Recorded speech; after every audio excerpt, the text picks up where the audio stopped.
Hi friends, ఈరోజు మనం 7వ తరగతి 4వ పాఠ్యాంశమైన మర్రి చెట్టు పాఠం నుంచి ఎటువంటి బిట్స్ అనేవి ఉన్నాయనేది మనం ఈరోజు నేర్చుకోబోతున్నాం. అయితే ఈ మర్రి చెట్టు అనేది తన గురించి తాను చెప్పుకుంటుంది అనమాట. తను ఏంటి, ఒకప్పుడు ఎలా ఉండేది, ఇప్పుడు ఎలా మారింది, ఆ చెట్టు కిందన ఒకప్పుడు ఎలా ఉండేవాళ్ళు ప్రజలంతా, ఇప్పుడు ఆ చెట్లకి ఎలా చూస్తున్నారు, ఎలా విలువ లేకుండా చేస్తున్నారు అనేది తను యొక్క బాధని ఈ పాఠ్యాంశం ద్వారా తన గురించి తానే చెప్పుకున్నట్లుగా మనకి రచయిత త్రిపురనేని గోపీచంద్ గారు వివరించడం జరిగింది. అంటే తన గురించి తాను చెప్పుకోవడాన్ని ఏమంటారంటే స్వగతము అంటారు. ఈ స్వగతాల గురించి చెప్పడంలో ఆయన ప్రసిద్ధుడు కూడా త్రిపురనేని గోపీచంద్ గారు. నెక్స్ట్, ఈ మర్రి చెట్టు అనే పాఠం ద్వారా మనం చెట్టు యొక్క పర్యాయ పదం ఏంటి, నానార్థం ఏంటి, నెక్స్ట్ వ్యుత్పత్తి అర్థం ఏంటి, ప్రకృతి వికృతి ఏంటి, ఇవన్నీ కూడా మనం తెలుసుకోవాలి తప్పనిసరిగా. పాఠం పేరుకి రిలేటెడ్గా ఉన్నవి కూడా మనం తప్పనిసరిగా తెలుసుకోవాలి. ఇక్కడ కవి పరిచయము, పాఠంలో ఉన్న ప్రతి ప్రశ్నలు, జవాబులు మరియు లైన్ టు లైన్ వివరించడం జరుగుతుందండి. నెక్స్ట్ మనకి పాఠం వెనుక చదవండి ఆనందించండి అనే దాని గురించి కూడా, కథ గురించి కూడా మనం బిట్లు అనేది తయారు చేసి ఇవ్వడం జరిగింది. కూలంకుశంగా మీకు మరి టెక్స్ట్ బుక్తో పని లేకుండా ఈ వీడియోలో మీకు అందించడం జరుగుతుంది. ఫస్ట్ బిట్ చూసుకున్నట్లయితే ఈ పాఠం యొక్క ఇతివృత్తం ఏమిటి అంటే సహానుభూతి. ఈ పాఠం ఏ ప్రక్రియకి చెందినది అంటే స్వగతము లేదా స్కెచ్. తన గురించి తాను చెప్పుకోవడాన్నే స్వగతము లేదా స్కెచ్ అంటారు. ఇతివృత్తం ఏంటంటే సహానుభూతి. సహానుభూతి అంటే తెలుసు కదండి, కొంచెం బాధపడుతూ ఉండడం, ఇతరులపైన తాను కొంచెం జాలిగా చూడడం, తనకి జాలిగా చూడాలని అనుకోవడం, ఇదంతా కూడా సహానుభూతి అవుతుందన్నమాట. నెక్స్ట్, స్వగతము లేదా స్కెచ్ ఈ అనే ప్రక్రియకు చెందినది. నెక్స్ట్, ఈ పాఠం యొక్క రచయిత ఎవరు అంటే త్రిపురనేని గోపీచంద్ గారు. త్రిపురనేని గోపీచంద్ గారి గురించి చూసుకున్నట్లయితే ఈయన యొక్క కాలము, జననము 8/9/1910, ఈయన మరణం 2/11/1962. ఈయన యొక్క జననం ఎక్కడ అంటే కృష్ణా జిల్లా అంగలూరు అనేటటువంటి గ్రామము. కృష్ణా జిల్లా అంగలూరు. తల్లిదండ్రులు ఎవరంటే తండ్రి త్రిపురనేని రామస్వామి, తల్లి పున్నమాంబ. త్రిపురనేని రామస్వామి, తల్లి పున్నమాంబ. రచనలు ధర్మవడ్డి, మమకారం, తండ్రులు కొడుకులు, మాకు ఉన్నాయి స్వగతాలు, పోస్ట్ చేయని ఉత్తరాలు అని మనకి 5 రచనలు అనేవి ఇవ్వడం జరిగింది. ధర్మవడ్డి, మమకారము, తండ్రులు కొడుకులు, మాకు ఉన్నాయి స్వగతాలు, పోస్ట్ చేయని ఉత్తరాలు అని మనకి 5 రచనలు అనేవి ఇవ్వడం జరిగింది. వీరు రచించిన పండిత పరమేశ్వర శాస్త్రి వీలునామా చూడండి, దేనికి కేంద్ర సాహిత్య అకాడమీ అవార్డు వచ్చిందంటే పండిత పరమేశ్వర శాస్త్రి వీలునామా అని చెప్పేసి అనేటటువంటి రచనకు ఈయనకి కేంద్ర సాహిత్య అకాడమీ అవార్డు అనేది లభించడం జరిగింది. నెక్స్ట్, ఈ మర్రి చెట్టు పాఠంలో ఫస్ట్ ఏ శీర్షికతో మొదలవుతుంది అంటే వినడం, ఆలోచించి మాట్లాడడం అనే శీర్షికతో మొదలవుతుంది. నెక్స్ట్, మనకి ఈ పాఠం, ఈ చిత్రం అనేది ఉన్మికీకరణ చిత్రం. ఈ చిత్రాన్ని గమనించి మాట్లాడండి అని చెప్పేసి ఇచ్చారు తప్ప అక్కడ మనకి ప్రశ్నలు కూడా ఏమి ఇవ్వలేదు. నెక్స్ట్, మనకి ఇక్కడ ఉద్దేశ్యం గురించి ఏమి ఇచ్చారంటే నిత్యం మన పరిసరాల్లో చెట్లు, జంతువులు, పక్షులు మరియు వంటి మూగజీవాలను చూస్తుంటాం. పరిసరాల్లో చెట్లు, జంతువులు, పక్షులు వంటి మూగజీవాలను చూస్తుంటాం. వాటికి కూడా కొన్ని ఆలోచనలు, అనుభవాలు, అనుభూతులు ఉంటాయి. వాటిని అవి తన సొంత మాటల్లో వివరిస్తే ఎలా ఉంటుందో చెప్పడమే ఈ పాఠం యొక్క ఉద్దేశ్యం. మర్రి చెట్టు తన గురించి తను చెప్పుకుంటుంది కదండి. తన యొక్క అనుభవాలు ఏంటి, అనుభూతులు ఏంటి, నెక్స్ట్ తను ఒకప్పుడు ఎలా ఉండేది, ఇప్పుడు ఎలా ఉందో, ఇవన్నీ కూడా తను ఎలా చెప్పుకుంటుందో అలాగే ఇలా చెట్లు కానీ, జంతువులు కానీ, పక్షులు కానీ వాటి యొక్క ఆలోచనలు, అనుభూతులు, అనుభవాలు అనేవి ఎలా ఉంటాయో మాటల్లో వివరించడమే పాఠం యొక్క ఉద్దేశ్యం. నెక్స్ట్, మనం పాఠ్యాంశం యొక్క ప్రశ్నల గురించి చూసుకున్నట్లయితే ఈ పాఠంలో తన గురించి తాను చెప్పుకున్నది ఏది అండి? మర్రి చెట్టు. ఈ పాఠంలో తన గురించి తాను చెప్పుకున్నది ఏది అంటే మర్రి చెట్టు. లాటు అనగా అర్థం ఏమిటి? లాటు అంటే గుట్ట అని. లాటు అంటే గుట్ట. నేనిప్పుడు చెరువు గట్టు మీద మొద్దునై పడి ఉన్నాను. ఈ మాటలు ఎవరివండి? మర్రి చెట్టువి. నెక్స్ట్, మర్రి చెట్టును కొట్టేసి ఆ కట్టెలను ఎన్ని కుటుంబాల వాళ్ళు పంచుకున్నారు? చూడండి మర్రి చెట్టు ఎక్కడ ఉంది అంటే చెరువు గట్టు మీద. నెక్స్ట్ మర్రి చెట్టును కొట్టేసి ఆ కట్టెని ఎన్ని కుటుంబాల వాళ్ళు పంచుకున్నారంటే 10-12 కుటుంబాల వాళ్ళు పంచుకున్నారు. ముఖమార్జన అనగా అర్థం ఏమిటి? ముఖం కడుక్కోవడం. ముఖమార్జన అంటే ముఖం కడుక్కోవడం. నేను చెరువుగట్టునే పుట్టాను, చెరువుగట్టునే పెరిగాను. ఈ మాటలు ఎవరివి? మర్రి చెట్టువి. నేను చెరువుగట్టునే పుట్టాను, చెరువుగట్టునే పెరిగాను. ఈ మాటలు ఎవరివండి? మర్రి చెట్టువి. పనుల్లేని రోజుల్లో గ్రామస్తులకు నేనే పెద్ద ఆశ్రమం అని చెప్పుకున్నది ఎవరు? పనుల్లేని రోజుల్లో నేనే గ్రామస్తులకు పెద్ద ఆశ్రమం అని చెప్పుకున్నది ఎవరంటే మర్రి చెట్టు. కలిసి కబుర్లు చెప్పుకోవడానికి, కాలక్షేపానికి పట్టణాల్లో ఏమి ఉంటాయని గ్రామస్తులు చెప్పుకుంటుంటే మర్రి చెట్టు విన్నది. చూడండి, కలిసి కబుర్లు చెప్పుకోవడానికి, కాలక్షేపానికి పట్టణాల్లో ఏముంటాయండి? క్లబ్బులు ఉంటాయని గ్రామస్తులు చెప్పుకుంటుంటే మర్రి చెట్టు విన్నదనమాట. నెక్స్ట్, క్లబ్బుల గురించి మర్రి చెట్టు వినిన అంశాలు లేదా విషయాలు ఏమిటి? క్లబ్బుల గురించి ఏం చెప్పుకుంటున్నారు గ్రామస్తులు అంటే మంచి ఆటలు ఉంటాయని, నెక్స్ట్ పెద్ద పెద్ద వాళ్ళందరూ కూడా వస్తూ ఉంటారట అని, ప్రపంచంలో జరిగే సంగతులన్నీ కూడా అక్కడికి వెళ్ళేవారికి తెలుస్తుంటాయని, అక్కడ గాలి కోసం పెద్ద ఫ్యాన్లు ఉంటాయని చెప్పేసి గ్రామస్తులందరూ కూడా క్లబ్బుల గురించి చెప్పుకుంటుంటే మర్రి చెట్టు వినిందంట. మంచి ఆటలు ఉంటాయని, పెద్ద పెద్ద వాళ్ళందరూ అక్కడికి వస్తూ ఉంటారని, ప్రపంచంలో జరిగిన సంగతులన్నీ అక్కడికి వెళ్ళే వాళ్ళకి తెలుస్తాయని, నెక్స్ట్ గాలి కోసం పెద్ద ఫ్యాన్లు ఉంటాయని చెప్పుకుంటుంటే వినిందంట. నెక్స్ట్, మర్రి చెట్టుకు దేని గురించి గ్రామస్తులు మాట్లాడుకున్నప్పుడు నవ్వొచ్చేది లేదా విస్తుపోయేది, ఆశ్చర్యపోయేది అంటే దేని గురించి మాట్లాడుకుంటున్నప్పుడు అంటే క్లబ్బుల గురించి మాట్లాడుకుంటున్నప్పుడు. క్లబ్బు అనగా అర్థం ఏమిటి? నలుగురు చేరిన స్థలం. నలుగురు చేరిన స్థలం. ఆ క్లబ్బులు చేస్తున్న పని తరతరాలుగా నేను చేస్తున్న పనే అని ఎవరు చెప్తున్నారు అంటే మర్రి చెట్టు.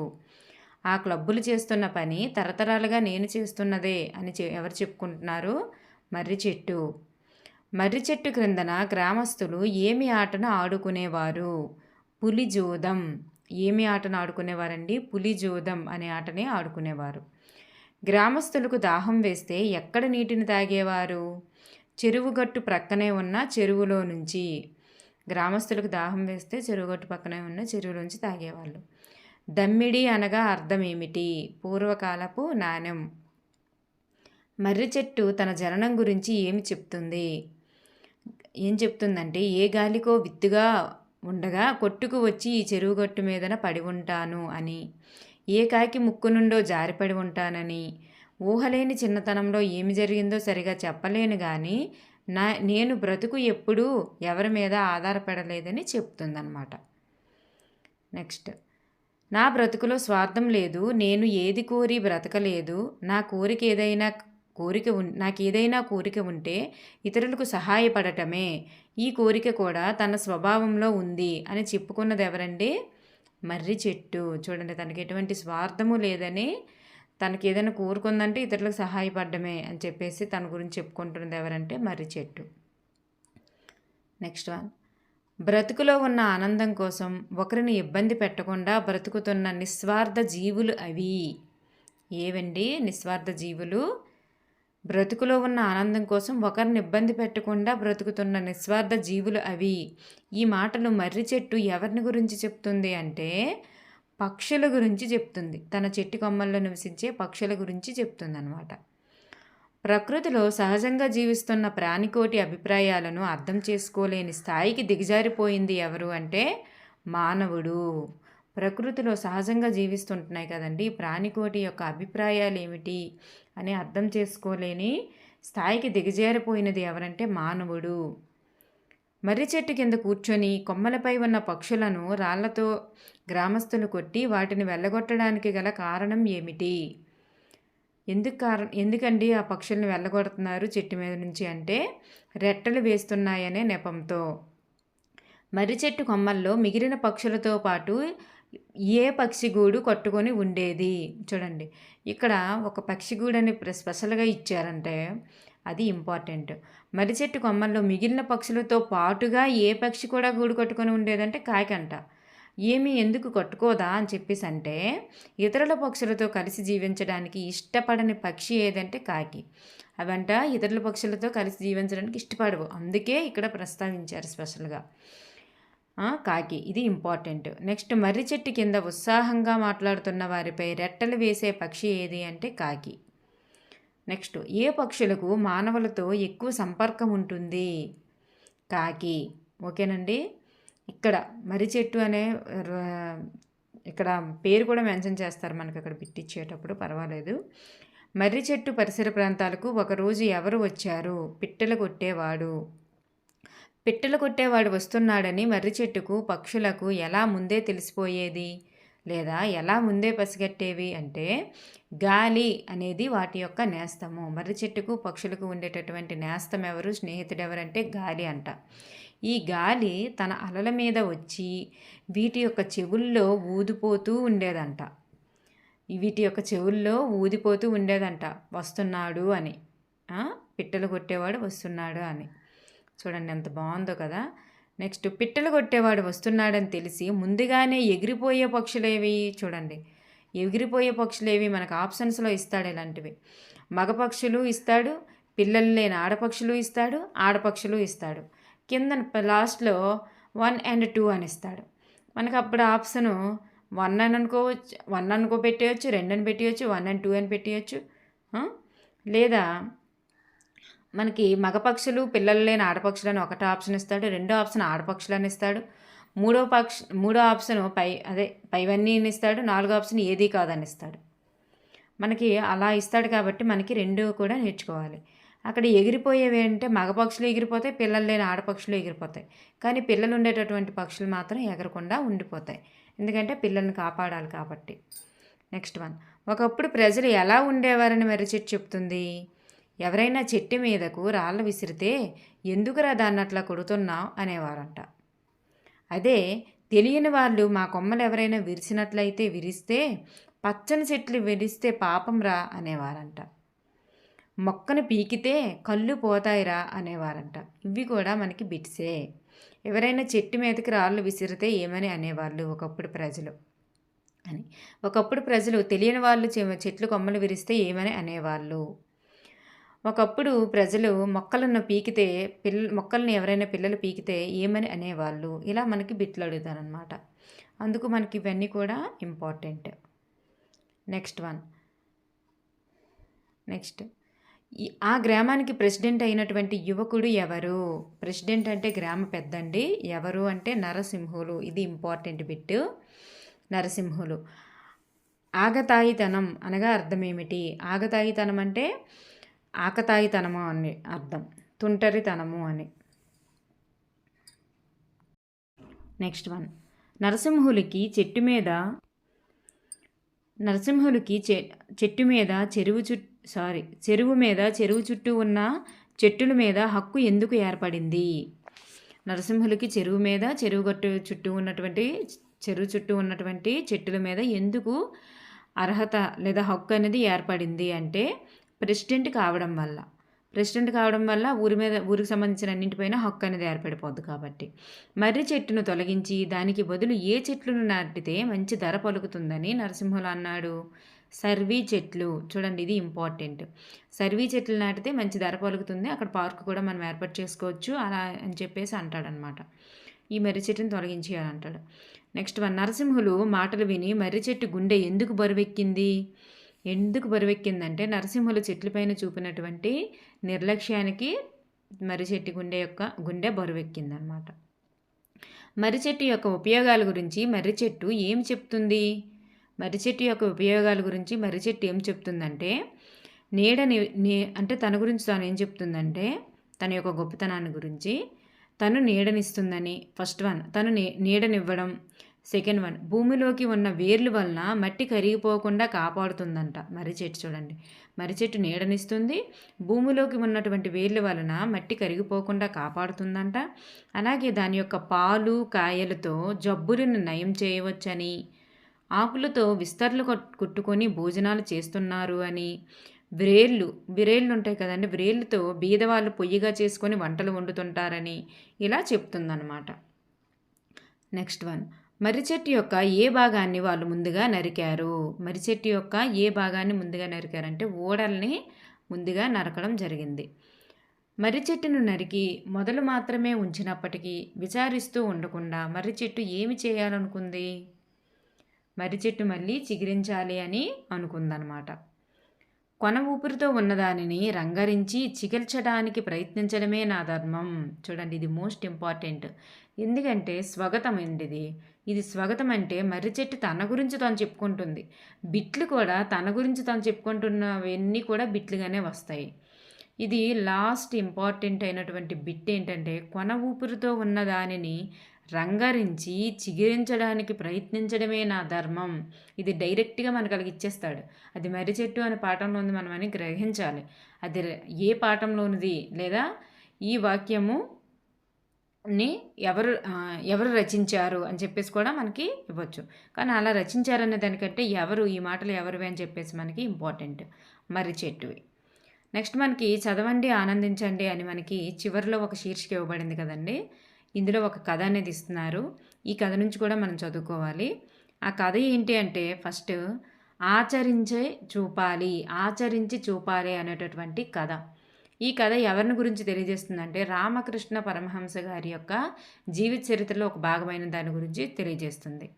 అయితే ఈ ఆచరించి చూపాలి అనే కథలో ఉన్న పాత్ర ఎవరిది? రామకృష్ణ పరమహంస గారిది ఈ పాత్ర అన్నమాట. నెక్స్ట్ వన్, ఒకరోజు రామకృష్ణ పరమహంస దగ్గరికి ఎవరు వచ్చారు? ఒక తల్లి తన 6 ఏళ్ల కుమారుడిని తీసుకుని వచ్చింది. ఆ తల్లి రామకృష్ణ పరమహంసని ఏమని కోరింది? ఒక తల్లి తీసుకొని వచ్చింది కదా, ఆమె ఏమని కోరిందంటే, స్వామి, మా అబ్బాయి ఎంత చెప్పినా వినిపించుకోకుండా పదే పదే తీపి తింటున్నాడు. ఈ అలవాటుని వాడితో ఎలాగైనా మానిపించండి అని కోరిందనమాట. మొదటి రోజు రామకృష్ణ పరమహంస ఆ తల్లికి ఏమని సమాధానం ఇచ్చారు? అమ్మ, ఒక వారం రోజుల తర్వాత మీ అబ్బాయిని నా వద్దకు తీసుకురండి అని మళ్ళీ పంపించారనమాట. ఫస్ట్ రోజు ఏం చేశారంటే వారం రోజుల తర్వాత రమ్మని చెప్పేసి పంపించేస్తారు. మళ్ళీ వారం తర్వాత రెండవసారి రామకృష్ణ పరమహంస దగ్గరికి ఆ తల్లి వచ్చింది. అప్పుడు రామకృష్ణ పరమహంస గారు ఏమని సమాధానం ఇచ్చారంటే, అమ్మ, మరో వారం రోజుల తర్వాత మీ అబ్బాయిని తీసుకొని నా వద్దకు రండి అని సమాధానం చెప్పారు. చూడండి, ఫస్ట్ ఒక వారం రోజులు, సెకండ్ ఒక వారం రోజులు, అంటే 2 వారాల గడువు అనేది తీసుకున్నారు ఇప్పటి వరకు.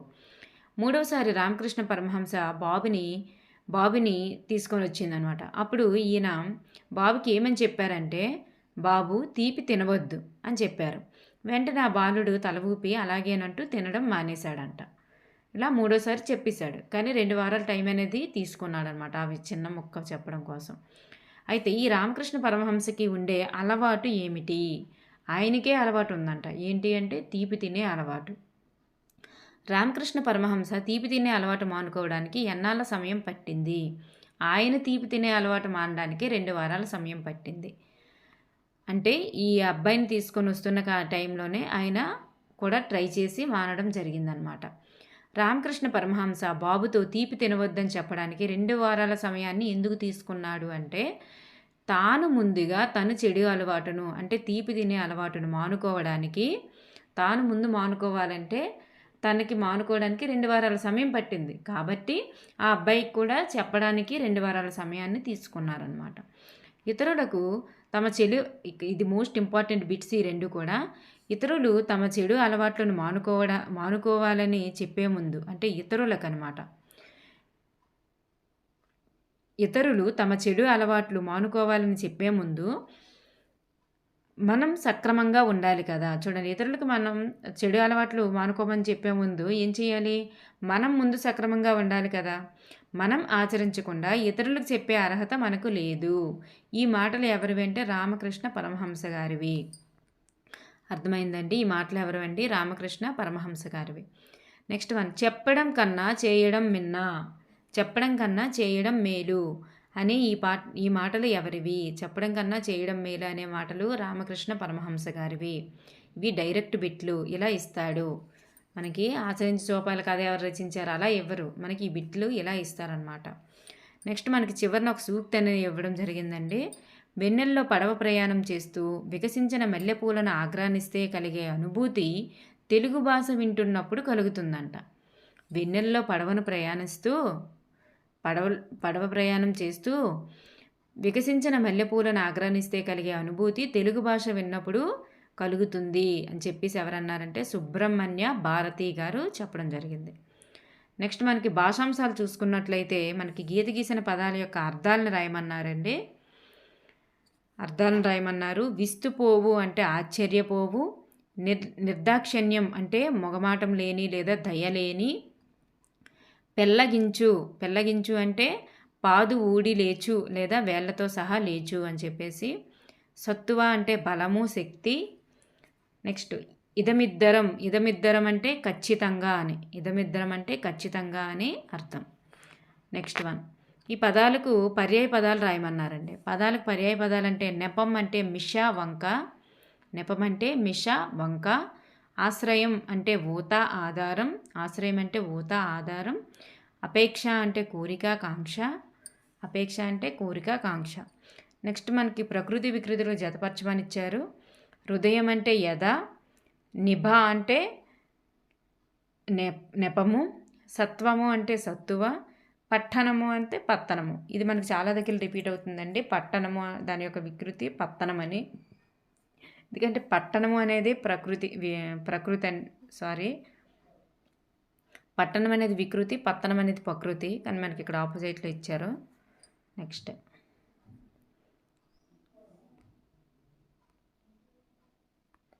నెక్స్ట్ మనకి సొంత వాక్యాలు రాయమని చెప్పేసి మనకి ఇక్కడ ఇవ్వడం జరిగిందండి. సొంత వాక్యాలకు మనకి డైరెక్ట్గా పదం నుండి సొంత వాక్యాలు రాయమని ఇచ్చారు. మీరు కావాలంటే ఇవి ఒకసారి అలా చూసుకోండి. ఇవన్నీ కూడా మీకు చదివి వినిపించాల్సిన అవసరం లేదు. మనకి టెక్స్ట్ బుక్లో ఇచ్చారు కాబట్టి మీరు తెలుసుకోవాలనే ఉద్దేశంతో మీకు ఇచ్చాను. చూడండి, మనసులో పెట్టుకోవడం, తరతరాలు, విశ్రాంతి, చీటికి మాటికి, చూడముచ్చట, చెవిలో పడటం, జ్ఞాపకం, అపేక్ష, ఆశ్రయం, అల్లాడిపోవు, అస్తమానం, మరపుకు రానంత, గొంతు నులపటం, ఉయ్యాలలూగు, నెక్స్ట్ ఆకతాయి పనులు, ఇలా మనకి ఇవ్వడం జరిగింది. నెక్స్ట్ మనకి ఈ క్రింది పదాలను ఏ సందర్భంలో ఉపయోగిస్తారో రాయండి అని ఇచ్చారు. అంటే దాని మీనింగేనండి, సొంత వాక్యమే, ఇంకేం లేదు. కాలక్షేపం అంటే సమయాన్ని వృధాగా గడపడం అనే అర్థంలో ఉపయోగిస్తాం. కాలక్షేపం అంటే సమయాన్ని వృధాగా గడపడం. హృదయ విధాకరం అంటే అది విధార రకం కాదండి, విధాకరం. దుఃఖ తీవ్రతను తెలిపేటటువంటి, దుఃఖం ఎక్కువగా ఉందా తక్కువగా ఉందా అంటే ఎక్కువగా ఉన్న టైంలో దాన్ని ఉపయోగిస్తారు. గుండెలు అలసిపోయేటట్లు అంటే బాధాతప్త హృదయాన్ని తెలిపిస్తారు. ఎక్కువ బాధగా ఉన్నప్పుడు అలా చెప్తారు. ముక్కు మీద వేలేసుకోను అంటే ఆశ్చర్యంతో ఉన్నప్పుడు సన్నివేశాన్ని తెలిపే సందర్భంలో ఉపయోగిస్తారు. గుండె చెరువగడం అంటే మనసు బాగా కలత చెందినప్పుడు అలా ఉపయోగిస్తారు.